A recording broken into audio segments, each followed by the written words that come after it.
ప్రభుత్వం ఏర్పడిన తర్వాత 100 రోజులు అయిన తర్వాత మొట్టమొదటిగా మంచి ప్రభుత్వం అన్న కార్యక్రమం శ్రీకారం చుట్టడం అయింది. పాయకరేపటి శాసనసభ్యురాలు అదేవిధంగా రాష్ట్ర హోంశాఖ మంత్రి అయినటువంటి వంగలపూడి అనిత గారు ఈ కార్యక్రమానికి విచ్చేసినందుకు ధన్యవాదాలు తెలుపుతూ, మరి అదేవిధంగా మండల పార్టీ అధ్యక్షులు పెద్దిరెడ్డి చిట్టిబాబు గారు, నియోజకవర్గ జనసేన ఇన్ఛార్జి గడ్డం బుజ్జి గారు, అలాగే ఈ నియోజకవర్గం టీడీపీ ఇన్ఛార్జి అయినటువంటి రమణ గారు, అలాగే ఎంపీపీ గారు వరలక్ష్మి గారు, వైస్ ఎంపీపీలు ఇద్దరు, అలాగే బీజేపీ కన్వీనర్ నియోజకవర్గం రవిరాజ్ గారు, అలాగే స్థానిక ఎంపీటీసీలు సర్పంచులు అందరికీ కూడా ఇక్కడికి విచ్చేసిన వివిధ మండలాల శాఖ అధ్యక్షులకు, జనసేన బీజేపీ టీడీపీ అధ్యక్షులకు, మరి అదేవిధంగా మాజీ వైస్ ఎంపీపీ గొర్రెల రాజబాబు గారికి అందరికీ కూడా నమస్కారాలు తెలుపుకుంటూ, మరి ఈ 100 రోజుల ప్రభుత్వం వచ్చిన తర్వాత ఏం చేసిందన్నది మీ అందరికీ కూడా ప్రత్యేకంగా చెప్పక్కర్లేదు, ముఖ్యంగా మహిళా సోదరి మనకి చెప్పక్కర్లేదు.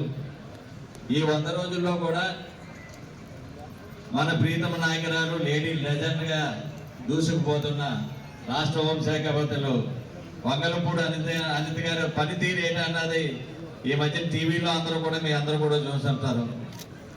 విజయవాడ వరదలు వస్తే చంద్రబాబు నాయుడు గారి తర్వాత తిరిగింది ఎవరంటే వంగలపూడి అనిత గారిని మన పాకిరేపేట ప్రజలందరూ కూడా గర్వించాలని ఈ సందర్భంలో తెలియజేస్తున్నాం.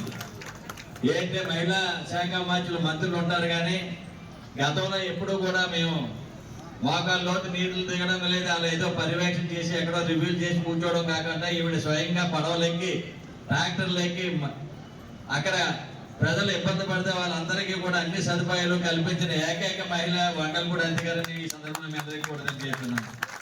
మరి అంతేవిధంగా జనసేన నాయకులు పవన్ కళ్యాణ్ గారు కూడా అక్కడ ఉండి ప్రజలకి ఎప్పటికప్పుడు మానిటరింగ్ చేస్తూ ఈ కార్యక్రమం విజయవంతంగా ఏంటంటే భారతదేశంలోనే వరదలకి వస్తే ఏ విధంగా తట్టుకోవాలి, ఏ విధంగా ఆదుకోవాలన్నది నానుడు ఎవరికన్నా ఉన్నదంటే అది చంద్రబాబు నాయుడు గారికి ఈ సందర్భంలో మీ అందరికీ కూడా తెలియజేస్తున్నాం.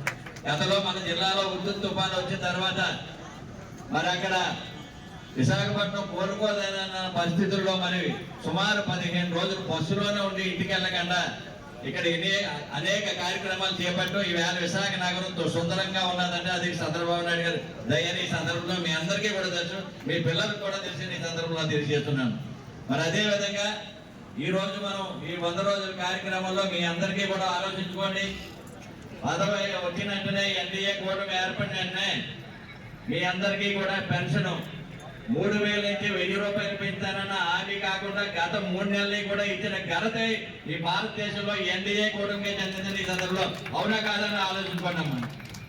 మరి అదేవిధంగా గత ప్రభుత్వం 1000 రూపాయలు పెంచడానికి 3 గుంజీలు 3 మొక్కలు ఎత్తనే కానీ 5 సంవత్సరాల్లో పెంచినాను.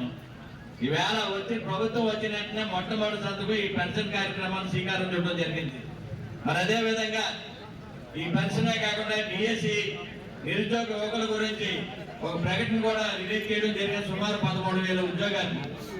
ఈ విధంగా మన అతి దారుణం ఏంటంటే land titling act. Land titling act అంటే పాస్బుక్ల మీద అప్పుడు ప్రభుత్వం జగన్మోహన్ రెడ్డి గారు